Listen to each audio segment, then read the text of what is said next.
Nizamabad market yard లో పసుపు రైతులు ఆందోళనకు దిగారు. కొనుగోలు నిలిచిపోవడంతో రైతులు నిరసన తెలుపుతున్నారు. మార్కెట్ యార్డ్ కార్యాలయంలో ఫర్నిచర్ ని ధ్వంసం చేశారు.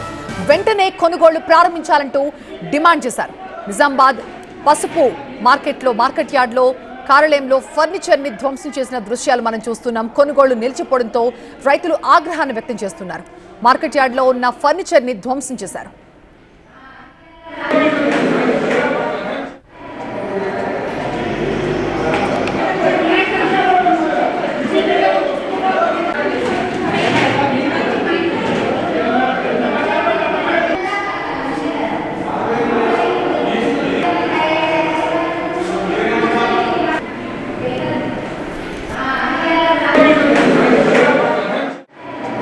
మా ప్రతినిధి దివాకర్ దీనిపై మరింత సమాచారం. సార్ దివాకర్, అసలు ఏం జరిగింది, ఎందుకని కొనుగోలు ఆపేశారు?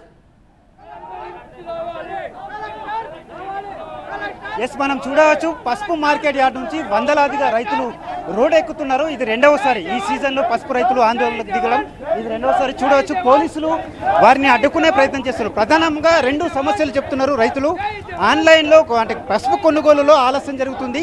ముఖ్యంగా ఇటీవల ఈనాంకు సంబంధించినటువంటి సాఫ్ట్వేర్లో 2.0గా వాళ్ళు అప్డేట్ చేశారు. ఆ సాఫ్ట్వేర్లో టెక్నికల్ ఇష్యూ వల్ల కొనుగోలు ఆలస్యం జరుగుతుంది. అయితే ఇది కావాలని దళారుల కోసం కొనుగోళ్లను ఆలస్యం చేస్తున్నారు. ఇక్కడ అంటే వ్యాపారులకు తక్కువ ధరకు విక్రయించాల్సి వస్తుంది. ఎందుకంటే చాలా దూరాల నుంచి పసుపును తీసుకువస్తారు. వాళ్ళు నిరీక్షించలేక చెప్పిన ధరకే విక్రయించే పరిస్థితి ఏర్పడుతుంది అంటున్నారు. మరోవైపు పసుపు మద్దతు ధర కేవలం 11,000 మాత్రమే ప్రస్తుతం వస్తుంది. 16,000 ఇవ్వాలని చెప్పి రైతులు డిమాండ్ చేస్తున్నారు. వీళ్ళంతా ఇప్పుడు పసుపు మార్కెట్ యార్డ్ నుంచి బస్టాండ్ వైపు వెళ్తున్నారు. ర్యాలీగా ఇక్కడ బైఠాయించి నిరసన చెప్తామంటున్నారు. కలెక్టరు ఇక్కడికి రావాలి, కలెక్టర్ వచ్చి తమకు న్యాయం చేయాలని చెప్పి డిమాండ్ చేస్తున్నటువంటి పరిస్థితి. చెప్పండి, ఏం చెప్తారు మీరు, అసలు ఏం జరుగుతుంది? వెంటనే మాకు హామీ ఇవ్వాలి.